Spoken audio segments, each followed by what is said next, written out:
La question, comment on se sent après avoir expérimenté les touchés sacrés et quel a été ton parcours à ce sujet et ton expérience à toi, Francesca?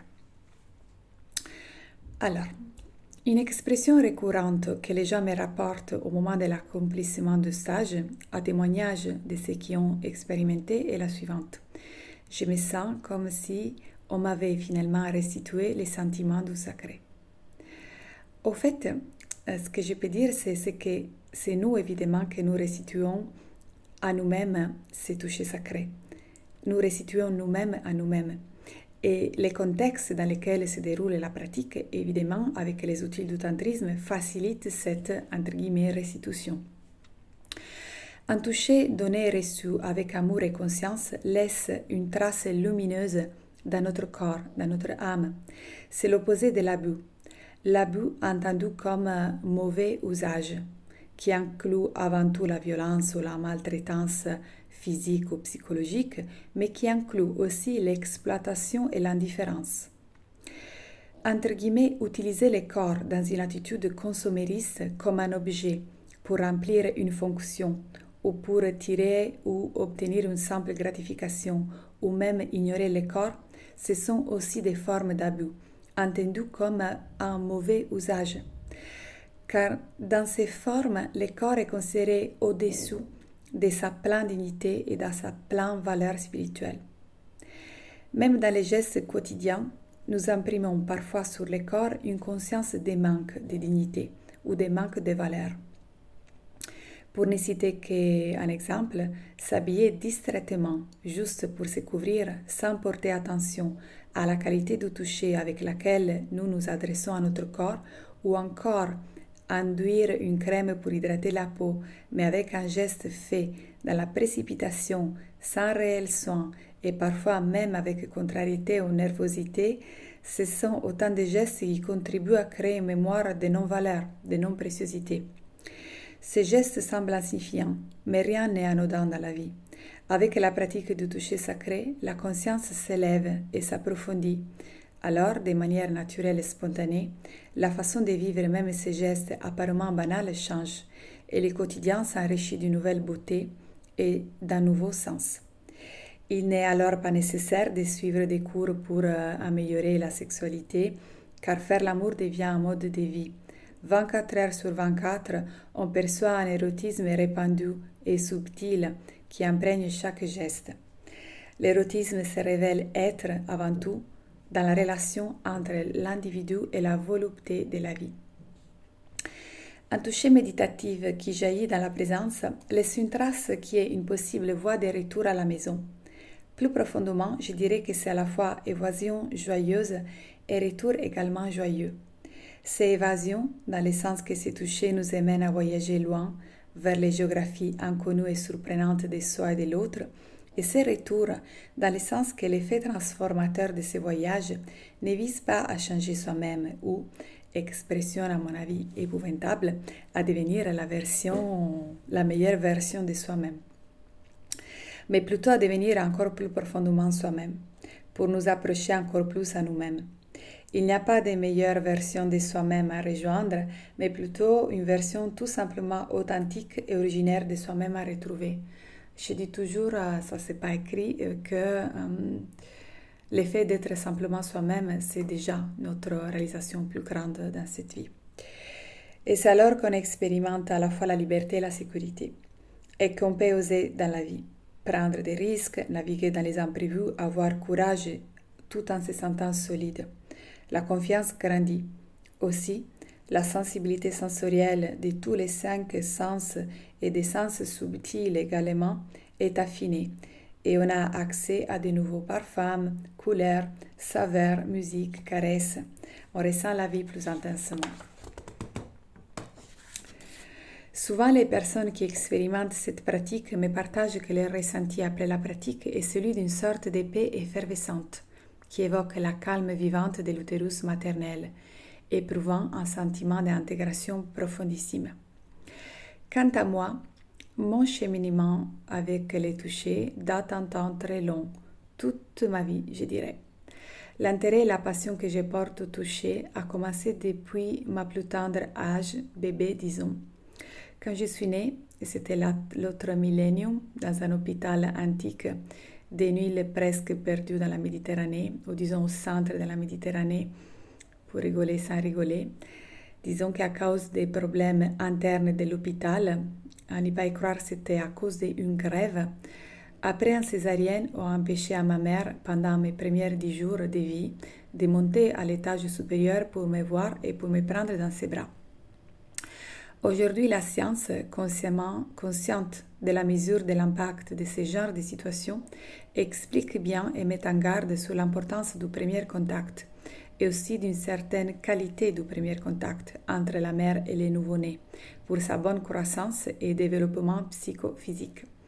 Pendant environ mes premiers 20 ans, qui sont loin maintenant, je n'étais pas au courant de cet épisode.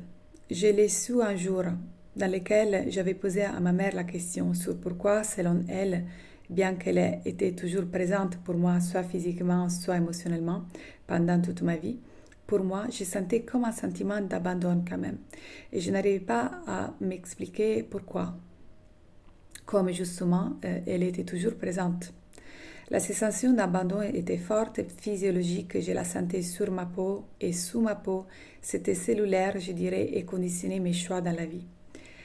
Depuis avoir su de cette modalité relative à ma naissance, ma recherche de réparation est devenue consciente. Et comme le tantra l'enseigne sur la maîtrise de transmuer les poisons en nectar, je me suis dédiée déjà tout d'abord à accueillir tout simplement et ensuite à transmuer ce qui en soi aurait pu être un événement négatif en quelque chose au contraire de juteux pour moi, pour ma vie et ensuite aussi pour la vie des autres.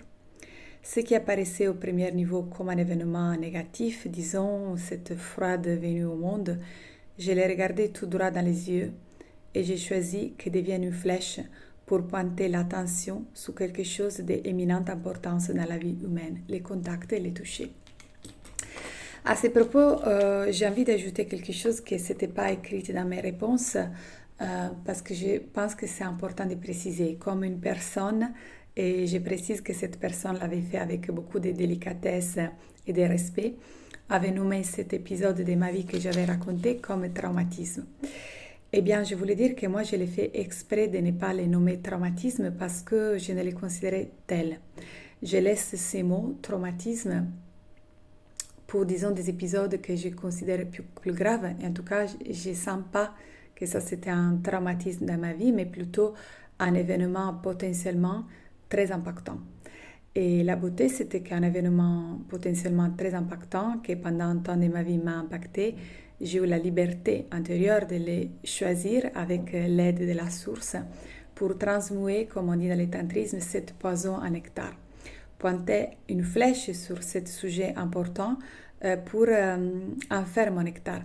Mais surtout, les messages que je souhaite faire passer, c'est que c'est pas ça, c'est pas que ça qui animait aussi mon élan au partage. Mais il y a aussi l'effet que j'ai reçu un nectar que j'ai envie de transmuer en nectarissime, je l'appelle comme ça.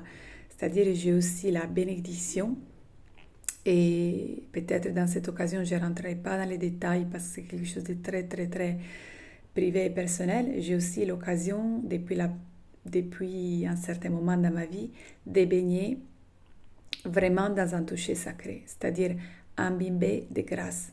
Et je connais les potentiels évolutifs d'un toucher aimant.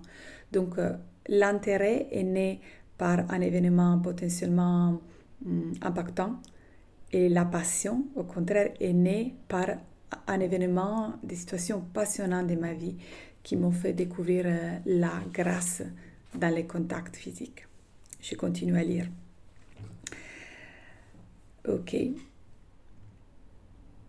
Cette recherche centrée sur les touchés s'est développée et enrichie évidemment à travers des expériences relatives à la vie privée, que je vais laisser réserver, et aussi à travers un long et profond parcours de formation dans différentes disciplines, pratiques, philosophies et arts. Dans le tantra, dans le yoga, partiellement aussi dans l'ayurveda, en participant à des formations en massage Abhyanga, aussi en Nadi massage et des formations sur tout l'univers naissance axé sur la conception de l'enfant, sur les massages de la femme enceinte, sur les massages de la femme qui vient d'accoucher et sur les massages des nouveau-nés.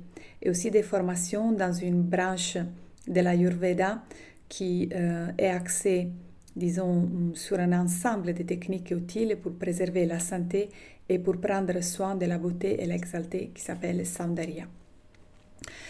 Des recherches intenses aussi dans le théâtre et plus récemment dans la danse du tango argentin en tant que simplement amatrice, bien que très passionnée, et dont le cœur est l'abrazo de cette danse, donc les 30.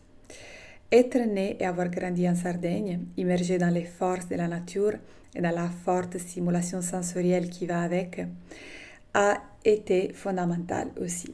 En plus, sur l'île, le contact avec les 5 éléments fut quotidien, ou à travers les baignades à la mer, ou par les feux qui étaient présents dans tous les cheminées à la maison, ou par les jeux avec les mains dans la terre, ou par les vents si présents et qui soufflent si fort, même à ces moments dans lesquels je suis en train d'enregistrer, il y a un train très très fort Mistral qui connecte la France et la Sardaigne, ou par les espaces ouverts, etc., etc. Et ces contacts constants s'avéraient être une véritable initiation aux éléments, ce qu'ensuite j'ai retrouvé et facilement donc reconnu dans le tantrisme. Le tantrisme qui considère, comme l'Ayurveda d'ailleurs, que notre corps est le temple des 5 éléments. Dit ça, je ne vais pas dire que les choses furent simples pour moi, grâce à ce que j'ai pu expérimenter personnellement et grâce à ce que j'ai pu expérimenter à travers les vies des personnes que j'accompagne. Je sais bien à quel point toucher le corps et se laisser toucher puisse être complexe, comme enlever un voile de Maya. Mais en même temps, je sais à quel point soit bénéfique et aussi passionnant ces processus. Ayant été donc à mon tour touchée au plus profond, c'est avec grande joie et passion et ardeur et gratitude que je tiens à transmettre la richesse extraordinaire de la voie royale du toucher telle que je l'ai expérimentée, aux personnes qui souhaitent sincèrement s'approcher ou approfondir cette pratique avec respect et implication. Ces 3 aspects sont pour moi fondamentaux dans la transmission: sincérité, respect et implication. S'ils ne sont pas présents, je me réserve de dire non aux demandes d'inscription et c'est arrivé dans les années. D'être vigilante sur la présence de ces 3 aspects assure l'intégrité dans la transmission et assure que dans les groupes des personnes du stage ou de la retraite soit présent une ambiance de confiance, ce qui est essentiel pour un serein déploiement du parcours de chaque personne. Avec les paroles, on n'arrive pas vraiment à décrire l'ineffable sensation de toucher et être touché dans la conscience du sacré comme une déesse ou comme un dieu dans le terrestre.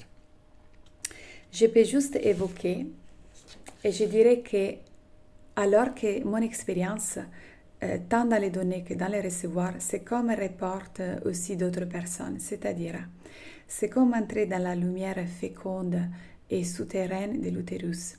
C'est recevoir, c'est revenir à un espace intime. C'est comme une nouvelle naissance. C'est comme sentir retisser en soi les fils rouges qui reconduisent à l'origine de la vie. C'est comme sentir sur son visage vaporiser des aspersions de la rosée fraîche du premier matin. C'est comme reconnecter la flamme de vie en soi. C'est comme l'enthousiasme. Étymologiquement, enthousiasme veut dire être dans le souffle, être dans le respire divin du début.